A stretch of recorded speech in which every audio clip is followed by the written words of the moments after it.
Living in a foreign country can be stressful for so many different reasons. In this video, I'm going to share with you 6 things that are confusing about living in France and that can create some stress from time to time. Now, if you've already subscribed to my channel, thank you. If you have not yet, please consider doing so and clicking that notification bell so that each time I upload a video about living in France, moving abroad, or finding the confidence and courage to live life on your terms, you will be notified. My name is Patricia Brooks, and back in 2018, I left my job in Richmond, Virginia, packed my things, and I moved to the south of France so that I could become fluent in French and have experiences that would stretch me and help me to grow personally. And boy, have I had them. And in this video, I just want to share with you 6 things that I find confusing about France and how French people communicate and some of the things that they do that are just not necessarily as clear as I would like them to be. So the first one has to do with a road trip I took to Pau, which is a city in southwest France. And I was going there to visit a friend who I'd met on the internet, but had not met in person. And we decided that Pau would be a nice place to meet. It's about a 4-hour car ride from where I live. And so I did this. This was the first big road trip I took.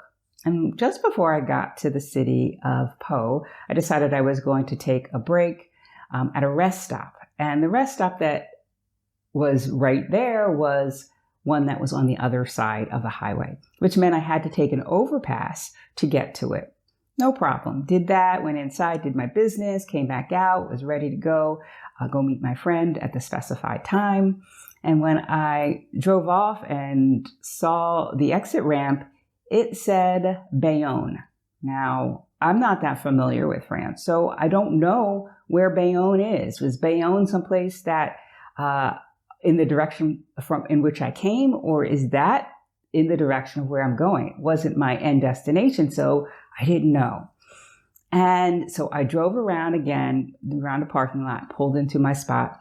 And because I was feeling a little bit of stress, I wasn't thinking clearly. The logical thing for me to do would have been to look up Google Maps and see where Bayonne was in relationship to Pau and to where I was and keep on going. But I didn't think about that. And I was like, oh, well, I don't want to get out of this rest stop and onto the highway and go in the wrong direction where there might not be a stop for another 20 miles or a turnaround for another 20 miles. And so I was really concerned, and I didn't see another exit. So I thought, well, this must be it, but I wasn't sure. And the reason I wasn't sure was because in the United States, if there's a situation where the rest stop serves both sides of the highway, the on-ramps to the highway will tell you, maybe it'll tell you a big city, but it'll also tell you the direction. It'll say north or south. It'll say east or west. I knew I was going west. I just didn't know where Bayonne was. And so I took it. I decided to take it. And fortunately, it was the right on-ramp to the highway because I was scheduled to meet my friend Diane at a specified time. So that was a little stressful. That was not clear. Not everybody knows every place in France, so it can be confusing. The second thing that I find confusing is around driving as well. And this is when the speed limit changes. Say I'm driving in an 80 kilometer per hour zone. And then for whatever reason, it drops down to 70. They'll put a sign up that says 70. Great, I know exactly how fast I can go. And then when that zone ends, there'll be another sign with a 70 with a slash through it. Okay, great. So it's no longer 70. I got that. Well, what's the speed limit? Had I not known, and when I first started driving, I didn't, that, oh, this was an 80 kilometer per hour zone, I would drive a little bit more slowly. Maybe I would still be doing 70 because I wasn't sure. And so the idea that instead of putting a speed limit sign that has what the speed limit is at that point, once it's changed from 70 to whatever it is, they put this other sign that is just yeah, not so clear for people, especially if you're a foreigner driving in a different country. It just might not be that clear. And so that can be confusing and can cause some stress as well, especially if you're driving a little slower because you're not really sure and there are people who want to go faster, right? So that's number 2. Number 3 has to do with driving as well. Not every intersection here is clearly demarcated as to who has the right of way. There is an intersection here in my town. It's 3-way, and it's not clear who has the right of way. And yes, left yields to right. That is the case. That is what we all should know. But it causes confusion and it can cause accidents. I've seen that there have been a couple of accidents at that intersection since I've been here. And so to put up a sign that says stop or yield or markings on the pavement that would show that to reduce the confusion, to me, would make sense. But that is something that isn't always the case. And I'm in France and I get that. I'm not bashing France. I'm just pointing out some things that could be confusing and could be cleared up fairly easily. So have you ever driven in a foreign country? What was that like? Did you feel stressed? Were you confused? Comment below. All right. Moving on to number 4. So this week I went to the library for, I think it was the 3rd time, and I found a couple of books that look really interesting. And so I went to check them out. I handed them to the person behind the desk. She scanned them and she handed them back to me. She didn't say, oh, they're due on such and such a date. There was no slip that told me what date it was due. And so I had to ask, oh, when do I need to return these? And she said, oh, May 24th. It's just 4 weeks, right? Okay. It would be nice to have the slip of paper that has the return date that I could also use as a bookmark and as a reminder. Or even it would be nice to say, oh, your books are due on such and such a date so that I would know and I could note it down quickly so that I don't have overdue library books. But that wasn't the case in this library. And I don't know if that's true for libraries across France or not. But in the United States, typically you get a slip that says the name of the book and when it's due. And it avoids confusion. It avoids overdue books for the reason of not knowing when the book is due. So that is another thing that can create confusion and that I'm not used to. Now, the 5th thing that creates confusion are expressions that French people use. And this is normal in learning any new language. We're going to have expressions that don't make sense or are confusing, aren't really that clear to the person who's learning a new language. And this happened to me one day. I was hiking with a friend, and we were talking in French the whole time. And there was a point in the conversation where she said to me, I think your French is getting worse. And I really took offense to that because I've been working really hard on my French.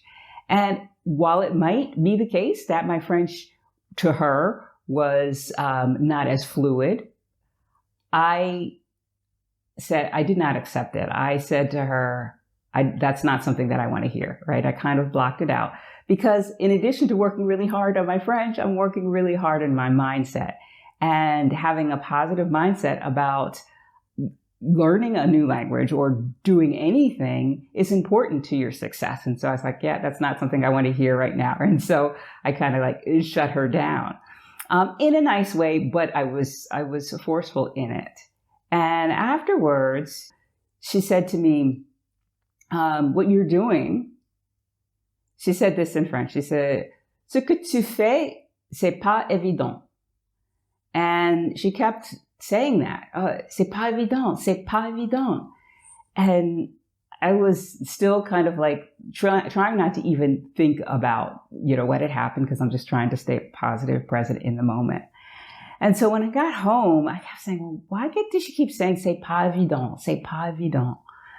And so I had to look it up because I was like, it just didn't make sense to me. I was thinking she was saying, it's not obvious. It's not obvious. It's not apparent. And and I was taking it literally. And so when I looked it up, it said it's not easy, right? I would expect that to be c'est pas facile, right? No, c'est pas évident. It's an expression, right? So I was like, oh, okay. That's not exactly what I was expecting. I think this is called a false friend when you're learning a language that has a word that is similar to a word that is in the language that you know, and you assume it to be that same word.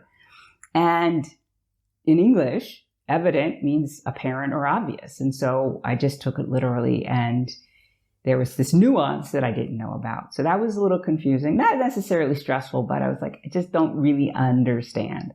Another expression that can be a little confusing in French is c'est pas mal, c'est pas mal. And it literally means it's not bad, right? It's not bad. But what it means is it's really pretty good, right? If somebody says that the food is c'est pas mal, that means it's good. And so if you take it literally, if you don't know what this expression means and you take it literally, you might say, I'm not going to eat at that restaurant because it's just okay. But this expression means, no, it's really pretty good. So that's another confusing expression. I know it, I understand it. Doesn't stress me out, but it's something that's not necessarily so clear. And the final thing that is a little confusing in France and the way the French do things is the numbering of floors in buildings. Now, I learned this before I moved to France when I was learning French using Pimsleur method. They talked about this, but when you go into a building in France, that ground floor is not the first floor that we would consider in the United States. Like you go into a building and it's on the ground floor, we would say, oh, that's the first floor. We might also call it the ground floor, but more likely than not, we're going to say it's the first floor. And then when you walk up one flight of stairs in the United States, you're on the second floor. In France, you walk up one flight of stairs and you are on the first floor. And then you walk up another flight of steps and you are on the second floor. And so it can be confusing if you're used to saying, oh, first floor, second floor, third floor, and not thinking of that first floor as only the ground floor and then the first floor as being the first floor up. Now, they have a word for the first floor, ground floor, and that's rez-de-chaussée. And, you know, even in hotels, you'll see in the elevator, the ground floor is 0, and then you go up one story, and then you're on the first floor, and then the second floor. And just something that's different, not good, not bad, just different, and could be confusing if you're not used to it. So those are 6 things that are a little bit confusing about how the French do things or say things. And there are so many other things that can create stress if you are moving or living abroad. And it's not easy. But if you're considering making a move abroad, I have a program for single women who want to make a move abroad confidently and sustainably.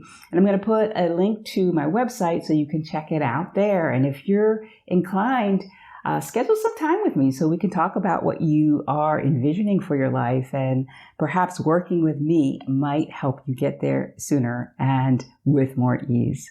That is all I have for you today. I will see you again next time. Bye for now.